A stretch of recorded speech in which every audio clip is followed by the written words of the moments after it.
This segment of JTV News is brought to you by Clarence Thomas Limited, Infinite Solutions, and Caribbean Sellers.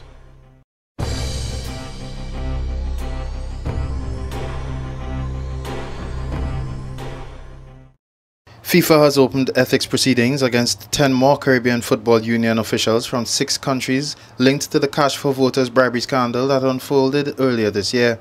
The world governing body said the 10 are being investigated for possible violations of its code of ethics relating to a special CFU meeting held in Trinidad and Tobago in May.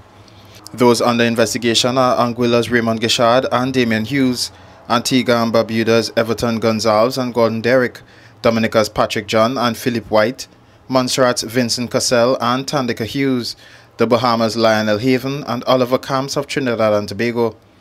Haven had alerted FIFA to the US $40,000 cash payments being offered during a campaign visit by Qatar's former FIFA presidential candidate, Mohammed bin Hammam, who has denied any wrongdoing and made an unsuccessful attempt to have his lifetime ban overturned. Former FIFA Vice President Jack Warner of Trinidad and Tobago, who was also implicated, resigned in May after 28 years. Under FIFA's Code of Ethics, officials are not allowed to accept cash gifts and must report suspected corruption. A racket that allowed nearly 300 Brazilian firms to evade $625 million in taxes was dismantled Wednesday, authorities said. Operation Alchemy involved arrests, searches and asset seizures in 18 of Brazil's 27 states, according to federal police. The sweep followed a 9-year-long investigation by a federal judge who ordered 31 people jailed, another 63 detained for questioning, and the freezing of the assets of 195 companies and 62 individuals. The suspects will face charges of tax evasion, money laundering, forgery and criminal conspiracy. Some of the firms involved in the alleged fraud have their headquarters in offshore tax havens such as the British Virgin Islands. Among the assets seized or frozen are industrial plants, aircraft, boats, and a private island off the coast of the northeastern city of Salvador. While Brazil's tax agency estimated the amount of taxes evaded at 1 billion reais, federal police said the actual sum could be larger. The Commission of Inquiry continues as more evidence revealed that the July 1990 insurrection could have been avoided if national security officials and even then Prime Minister A.N.R. Robinson acted on reports compiled by special branch officers warning about the Jamaat al-Muslimin. The claim came from former Special Branch Inspector Kenneth Thompson. A major question emerged from the Commission of Inquiry into the July 1990 insurrection on Tuesday as to whether or not intelligence gathered warning about an insurrection by the Jamaat al-Muslimin was received and ignored by the then Prime Minister A.N.R. Robinson and some top officials in the country. This emerged as retired Police Inspector Kenneth Thompson, who back in 1999 was assigned to the Special Branch Unit of the Police Service, gave evidence on day 2 of the 6th phase of hearings. The former police inspector says since 1974, when he joined Special Branch, intelligence on the Jamaat al-Muslimin was being collected and it was clear to all that the group was a threat to national security. This is why, he says, while intelligence intensified, indicating that the group had brought weapons into the country and members received training in Libya, officers of the unit submitted and sent reports to then Prime Minister Robinson and Minister Selwyn Richardson. Mr. Richardson made a public statement to that effect. I heard that statement, that they knew that something was brewing, was to that effect, but they did not realize that it has reached thus far. The former police officer says he cannot understand why the former Prime Minister told the Commission during his testimony that he had no prior knowledge about the insurrection. Mr. Robinson, when Mr. Robinson said that he was not aware. However, I would simply say that Mr. Robinson ought to have been informed, and perhaps he's mistaken.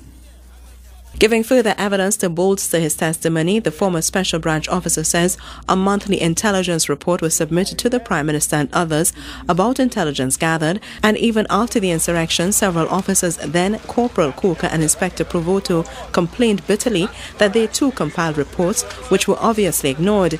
The former inspector adds that he too wrote a report regarding intelligence about the Jamaat al-Muslimin back in May 1990 after having a conversation with the Jamaat leader. While Thompson believes the report was submitted to higher authority, he says it's strange that he was never asked to elaborate on his findings. I find it a little strange that on this occasion, I was not asked to speak. I was asked to speak on numerous other occasions. But on this occasion, I was not asked to speak. The former inspector will continue his evidence next week. For CNCA 3, I'm Melissa Williams. Moses Nagamutu has severed ties with the People's Progressive Party after some 50 years association with the organization. At a news conference at his law offices, he informed reporters that he had lost all faith in the current leadership. He said the party leadership got rid of him because of his efforts to make it lean and clean, the core principles of party founder, the late Dr. Cheddi Jagan. Nagamutu had been one of the 5 candidates for the presidential candidacy, but withdrew after the party failed to heed his call. According to him, Guyana must see a government of national unity, and he is looking to work with patriots. He said he cannot rule out anything because the search for a role in the society begins with finding people of like mind who wish to see the dreams of people like Cheddi Jagan, Walter Rodney, and Forbes Burham come true. The former Minister of Information enjoys a healthy level of popularity with rank and file PPP members, particularly in the party's Berbice stronghold. Guyana's current president, Barack Jagdeo, is the leader of the PPP. Guyana is set to hold elections on November 28, 2011. Newly installed Prime Minister Andrew Holness said minor changes to his cabinet are practical and represented the innovative and new direction he would like to steer the country. He was speaking in the wake of the swearing-in of 14 ministers and 9 state ministers, a day after Finance Minister Audley Shaw and Security Minister Dwight Nelson took the oath of office. Holness has retained the Education Ministry portfolio, but has returned planning from the office of the Prime Minister to the Finance Ministry. Holness has set out his immediate areas of priority: rein in the country's spiraling debt, end garrison politics, boost job creation and investments, and poverty eradication. Holness, who became the country's youngest Prime Minister at the age of 39, replaced Bruce Golding, who officially resigned on Sunday, October 23rd. In his last national broadcast on the eve of his departure, 63-year-old Golding said he was demitting office with strong emotions. However, he said the emergence of a new leader brings with it new hope and great expectations. This is Walter Barrett for JTV News.